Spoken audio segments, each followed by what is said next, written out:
Ah! That's a line from the movie right there. No, dude, that's like 6 lines from the movie. I think, he did about 5 times in there. I'm telling you, if you take some booze in this movie and you drink every time Wolverine looks up the sky and goes, ah! You'll be drunk by the time you leave that theater. I think somebody who was writing this film doesn't really understand the internet and saw these references to the end of Revenge of the Sith and said, "Wow, people must really like that." Because you're right, it just happens all throughout this. All right, y'all are the experts here. Experts? Yeah, you guys. Yeah, no, I'm just experts. No, hey, X-Men, you guys. Experts, you don't. Yeah, okay. So you're I did not mean it like that. I didn't mean. Hey, experts. No, I didn't mean it like that. You guys know about this stuff. You want to buy some ecstasy? Now that I am an expert in. No, you guys know about the history of X-Men, these characters and whatnot more than I do. So I want to get your opinion towards this.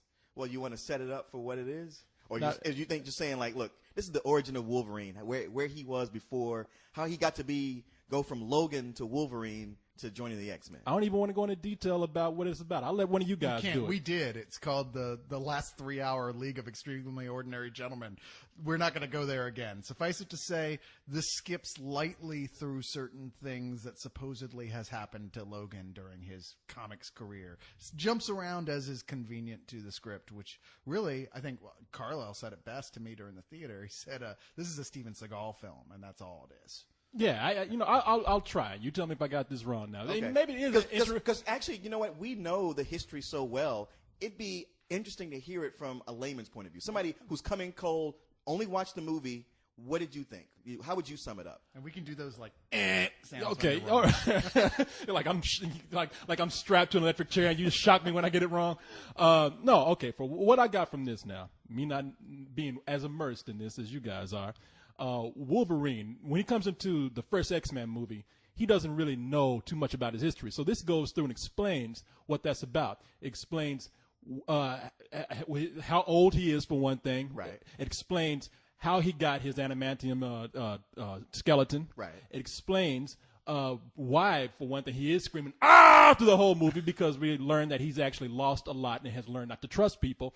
And he comes down mainly because of this guy, General Stryker, who comes to him when they're in Vietnam, because Wolverine and his brother, who's the character? Victor Creed? Victor Creed. Sabretooth. There you go. Victor Creed, Sabretooth, his brother. They are so old that they have been through every major war that we've had. Yeah. And during the Vietnam War, where Sabretooth just pretty much goes crazy and starts killing people and becomes an animal, they're going to be executed. But General Stryker comes in and says, "You guys, you know what? You can't be killed. Here you are. Why don't we go ahead and use these powers to really help the government?" And that is where we begin to learn, is this guy really going to help them out and be on their side, or is this something sinister more happening here? In fact, we already know, because he's the same character from X-Men 2. Brian Cox. Played by Brian Cox. Yeah. Right. Well, this time it's Danny Houston playing the younger version of him. Yeah. And without the British accent for some reason. I don't know. And this is where we learn about the Weapons X program, which kind of picks up to where we start to realize what Wolverine, what he's so angry about and want to go after people for in the first X-Men movie. Which, of course, ostensibly, if in the first X-Men movie he can't remember anything, then none of that matters, really. You're like, well, wait, why is he so angry then? I mean, you think he'd just be like, whatever. Yeah, yeah, true. Yeah, I mean, if you can't remember, either he remembers everything or he doesn't. You got to make up your mind on that one, Just saying. I mean, you basically covered it in the most, broad stroke way possible. The only thing you left out is that, wow, this movie really did a poor job of covering all this. I mean, it's very generic, paint by the numbers. The thing about this movie is, it's not simply that it's bad, it's that there's nothing special about it.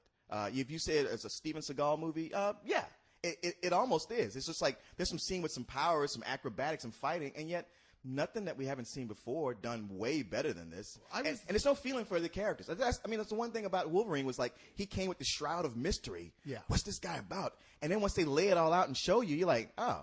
Well, that's kind of lame. Really? That's all? I mean, to be fair, even in the comic books, it was kind of lame anyway once they did that. But, I think even more so than the story, and you're right, it's just kind of, ho-hum here. I really had a problem with the effects. I mean, this is a scene where he's just looking at his blades, and they're so fake. I know they're they so are. Astonishingly fake in CG. I'm like, you know what? That has thrown off my suspension of disbelief. Well, I'll mention something about the effects now. I'll give it to Carlisle. In movies, look, I have seen movies where they have spent $150 million on the effects, and then they have to get to that one shot of somebody climbing a wall. You do not keep moving your arms up and down while you're being pulled up on a string in a $100 million movie. Exactly. That doesn't ever look real. There's times when it just looks really cheap. Yeah, it's like they're supposed to be clinging onto the wall, but you actually have a person just dancing as somebody's pulling them up on a rope. Yeah. So Carlisle, you have anything to say on this? The man is in pain. Okay, don't push him. he's over there crying. No, it's just a piece of shit. And the thing is, what this is, when you break it down, this is every bad, machismo-driven, terrible 80s film. I liked it better when it was called Universal Soldier. The basic premise here is, I mean, you guys set up the basic whole, well, it's Wolverine, blah, blah. No. What this is this is a movie about a super badass who's only good at killing people, but then he's tormented deep inside by what he's doing. He says, no, I'm going to go and live in the Canadian wilderness with my beautiful girlfriend, and I'm going to have nightmares about what I did. And he goes out in the Canadian wilderness, and he has nightmares about what he did. But the government wants him back because they need this cold-blooded killer. So they come and they go, join us. And he goes, no. And then they kill the woman he loves. And he's, no, I must kill them all. And then he goes about trying to kill them all. And it's really, every turn is a terrible, terrible cliche. They don't do anything cool here. And every time they try to do something cool, what they do is they go, we're going to take a character from the comics and insert him randomly into the film and try to make him work. Remember that guy who was a big badass in that team? Well, now he's the Blob. Now, fortunately, no matter how bad an actor everyone is in this film, they are shielded by the fact that they've cast Will.I.Am, who apparently is playing a robot because he's the stiffest, most tired, cliched actor I've seen in a film. And they literally, it's like they grabbed him off the CNN set and threw him right in the middle of the movie and said, go. And he's like, wait, what am I? Where am I? Man, I mean, as rappers go, I thought he did okay. He's a deer in the headlights. No, he has no idea what he's doing in this movie. He's so confused. Is that the dude from the Black Eyed Peas or something? He's Okay, the lead singer. I thought he was just the guy who was campaigning for Obama on CNN. No, he's like, and Will.I.Am. Oh, this is the spokesman for black people. Oh, I looked at him and I said, you know something? That looks like a Black Eyed Pea. and it was. I was like, but hey, you know what? I had to give it to him. He really wasn't that bad. I can't totally blame him though, because I know Hugh Jackman is an actor capable of being good, and yet there are points in here I was like, what in the fuck are you doing? And I realized after a while, it's not him. It's the way the director is shooting this. There are all these scenes where the camera just stays on too long. You're like, dude, turn off the camera. Okay, that scene is done. Move on. Well, not only that, but the fact is, the movie is written in a way where there's no pop to the dialogue. None of it is special. Most of it is bad. Most of it's cliche. It's super cliche. But there's no character there. It's like, if you're going to focus on Wolverine, let me know about Wolverine. What's his personality like? All you know about Wolverine is that he's a killer who hangs out with killers, but he's the one with the heart of gold who kind of feels bad about it. It's like, dude, what makes you better than the rest of them? Just do your job. Where's the Stop point being a pussy? Where's the point where Wolverine becomes scary to the audience? Because Never he happens. should be scary to the He audience. should be, and he never is. And to add to that, they try to build up pathos to make him kind of scary, but then they keep giving us plot twists that undercut every bit of pathos they had built up in the film. They're like, oh, you think this happened, which makes him like this. And it's like, oh, no, not really. Oh, well, so why am I here? Yeah, I'm scary again. No, you're not. No, Just you're go. not. Well, I mean, in order for Wolverine to be scary, at this point, you got to get another actor, because it's like I've been saying the whole time I was watching him.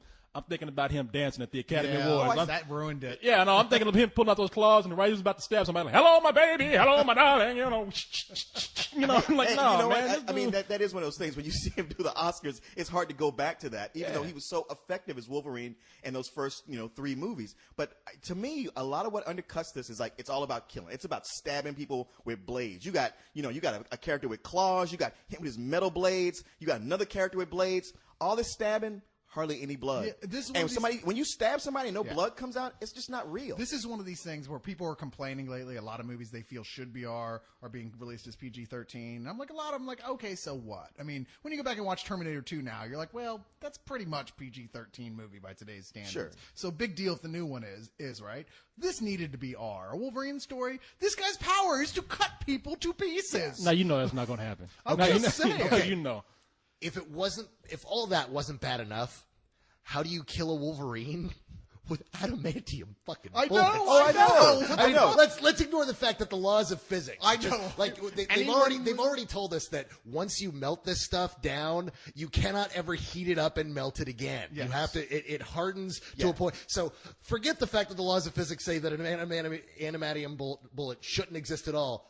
We're going to fire adamantium bullets at the adamantium man, and that's how we're going to kill him. And that makes no sense for anyone who has, a mild understanding of science or physics, like at an elementary school level. He's a werewolf, apparently. You can't. I know. It would bounce off. No, that's what I was thinking. You got to get silver bullets to kill a Wolverine. But hey, look. Let me. This guy. The guy directed this. Actually directed one of my favorite movies. Yeah, Gavin Hood. He directed Satsi, a movie that I think it won. That movie. It won the Best Foreign Film Oscar. Yeah, 2 years ago. Yeah, and I really love Satsi, but this goes to show you that you can take some of the most talented directors and put them in a studio movie, and it will still be a studio movie. I mean, this is not going to it's not going to be any different from any other summer blockbuster, except that you got some that are better than others. I mean, because what I'm going to say here is that having not going in with the in-depth knowledge that you guys have of this movie, I thought it was all right myself. I mean, you can say that Satsi, is that it? Satsi, yeah. Is a better movie than this, and you would be absolutely correct. And you go, but how could this be the same director? Well, it's like two completely different jobs, filming a small little indie film like Satsi and making a multi-million-dollar huge studio with lots of interference film like the X-Men. Yeah, no, because here you got somebody like Christopher Nolan who comes in and automatically just says, you know what, I'm going to take this, I'm going to make this the best that I can, and I'm going to leave my mark on this. And you got somebody who, like Gavin Hood, who takes a project like this, and I'm sure it's a job. They're saying, you know what, don't fuck this up, and he's taking the safe route over this, and he's not going to try to do anything except make it the summer blockbuster that it is. Besides just being a job, I mean, he's a guy who's only done an independent feature, so the studio's going to bully him. Yeah. I mean, he's got no power. Unlike a Christopher Nolan, who's made them money, they'll listen to him. But And this who guy has he comes already in- dealt with the studios. Right. He knows how to do it. He knows how to finagle his way around. I mean, even for people who have, though, for people who are used to doing smaller films like, say, Ang Lee, it's a completely different animal making a big movie like this. I mean, it really is. Yeah. Just because you can make a really great small film doesn't mean you have the capability of making a good superhero, big budget action film. And look, when I say I thought it was all right, don't get me wrong. When I say it's all right, I'll forget about this in a year, because automatically right off the bat, this movie has bad dialogue. If there's one thing that really bothers me, unless you were living back in Victorian times or you're in medieval times, I hate it when people refer to father as father or brother as brother. It's like, come, brother, we must run through the woods. Come on, man. And it's like, Yeah, but the scene you're talking about, they were living in actually pre-Victorian times. That's true. No, I know, but it seems Even like then, they probably were like, Steve, come on, let's but go. they seem like backwoods country fucks. So it's like, I didn't see them as being proper enough to be like, my father, be like, Paul! It was just that the acting was so bad. The kid who was playing James Howlett Jr., young Logan. Well, this is the kind of dialogue that is not going to lend itself to people actually showing their great acting skills. Well, that's the thing. It's like it's the kind of dialogue that gives no character. You don't find out what these people are. It's the bare minimum. What do I say to move this scene to the next scene without letting me know what this guy is all about? I mean, it's sad because when they make a movie based on, these comic characters that have existed, they have 30, 50 years of stories they can cherry pick from to get the best. And, when you get a movie like Dark Knight or Iron Man, they do that. And you get one of these, they just kind of, I don't know, it's kind of a mishmash of what they think is popular or what kind of works within their budget. And it just doesn't.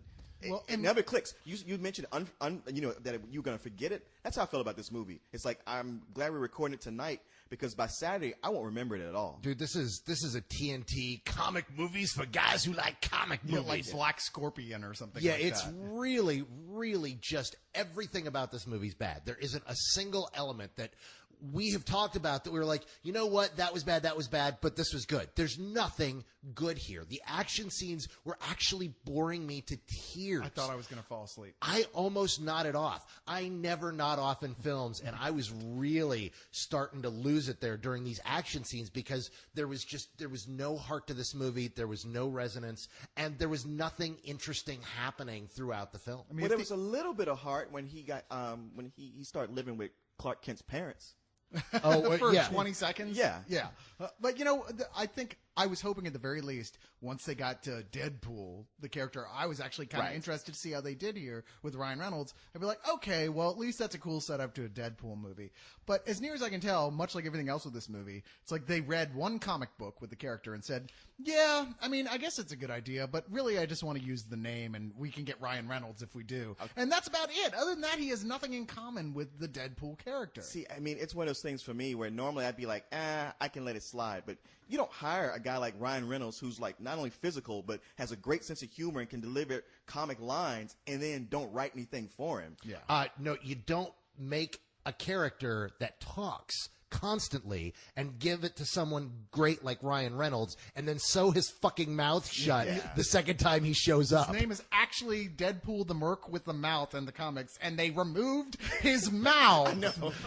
What the fuck? Who made this shit? Well, I hate to be that guy, but I'm that guy, no, this is one of those movies where, not the best acting. Dialogue is pretty bad in a lot of scenes. And I understand you guys are coming from. I mean, they are really trying to, even somebody like me who probably doesn't recognize all these characters, I recognize, like, at the end, they're like, oh, shit, we got to bring all the mutants in here. Let's just, and not all of them are going to talk. We just have to, like, show people a glimpse of this mutant, and this mutant running by. So it did look like they just tried to dump as many of these characters in.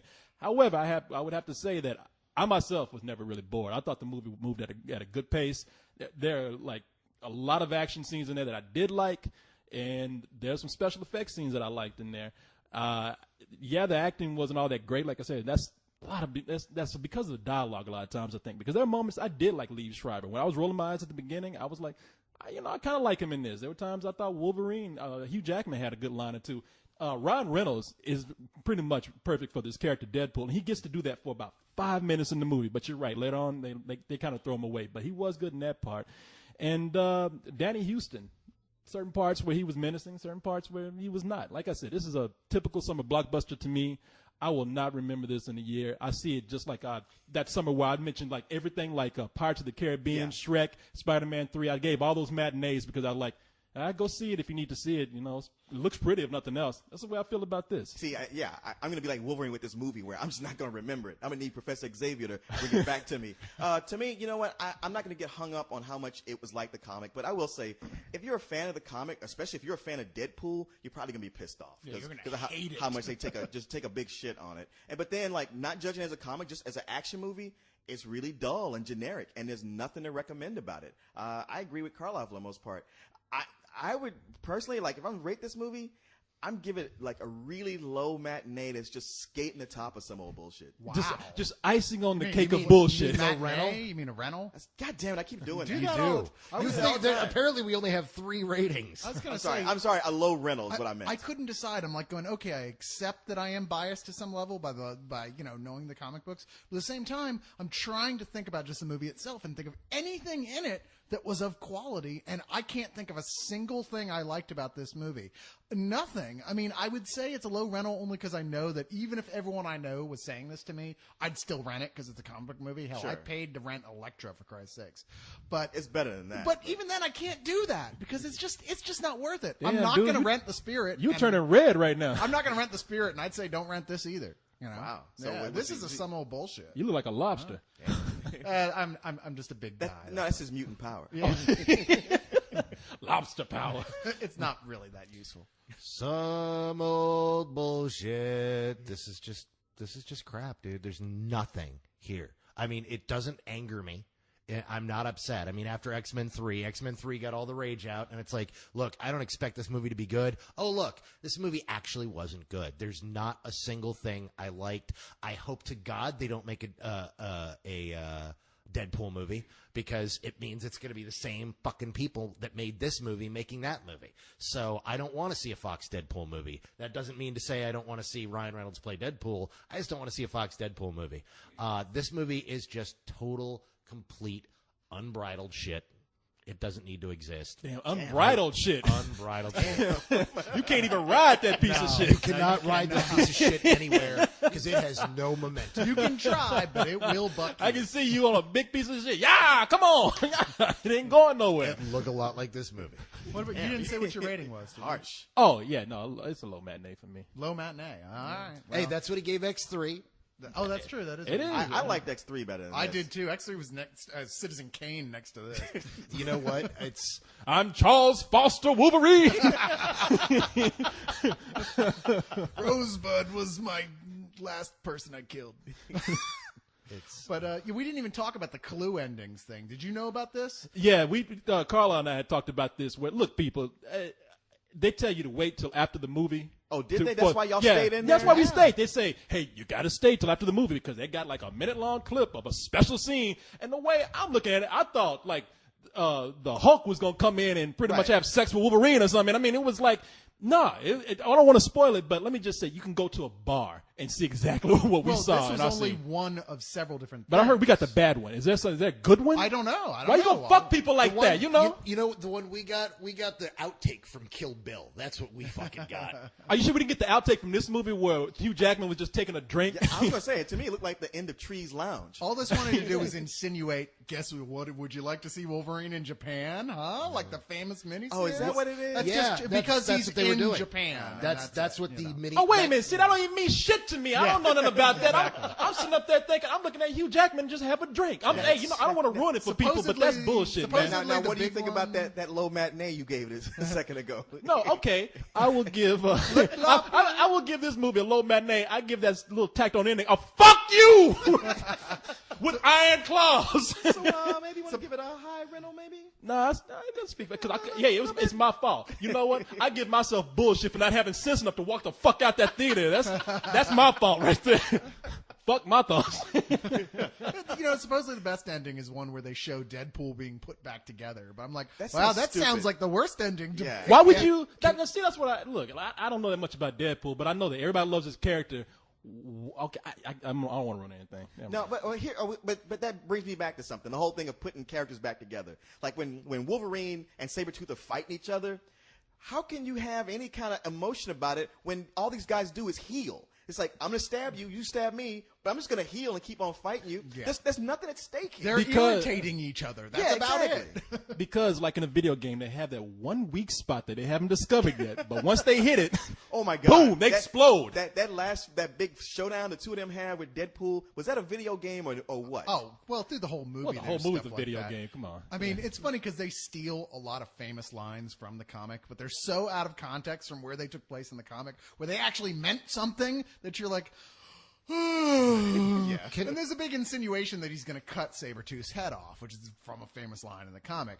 But already know that can't happen because he appears in X-Men 1. But at that point, by that time, I was like, you know what, guys? I'm willing to let the continuity go. You know something? That is true, though. You do make a good point. Like, two guys who are fighting, they know right from the beginning they can't kill each other. They're just going to heal through the whole thing. Yeah. At what point do they just get Just tired? stop. They just get tired and just say, fuck it, man. Go I drink gotta go whiskey. eat. Yeah. Can we at least take a break, go to Jack in the go Box like, or something? Hey, you know what? Instead of like a stabbing contest, let's play chess.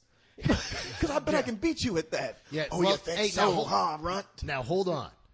They establish at the beginning of this film that these guys have fought in every war since the Civil War and have not risen above the rank of private. These are not fucking geniuses.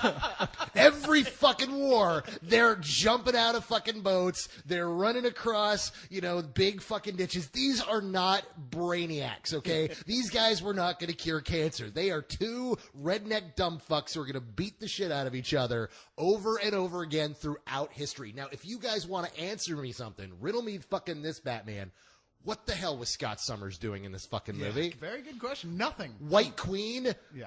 Was she actually the White Queen, or did she just fucking turn into a bad special effect? Hey, maybe that was a different mutant who could turn into diamonds. No, the No, trailer they said says her name. it's the White Queen. Yeah, In fact, that was the thing, is I never would have gone, oh, wow, that's the White Queen. Why isn't she using her telepathic abilities?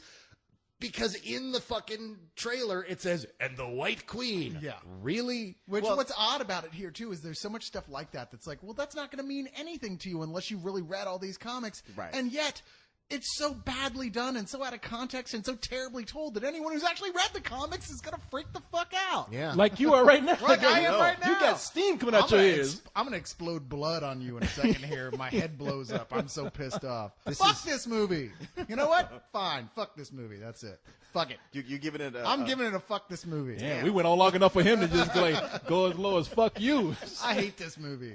I'm going to go watch X3 again. I think I like it now. I'm not dropping from low rental, but yeah, it's hard to disagree with you guys. God damn you going lower than me. It's like a bidding war. Will I go rental? Will I go... You guys like Sabretooth and Wolverine. I know. All think- bullshit. I think I'm just going to cut your head off, see if that works. I think I'm going to go through a montage of wars. Yeah, you guys are going through a montage of wars. Me, where in the movie, those two were like fighting. You two are just going through montage of wars and just sitting there, just giving ratings for movies. We've rated movies for years. Do we actually have to fight? Can't we just play Halo or something? I don't fucking All right. Nerdism.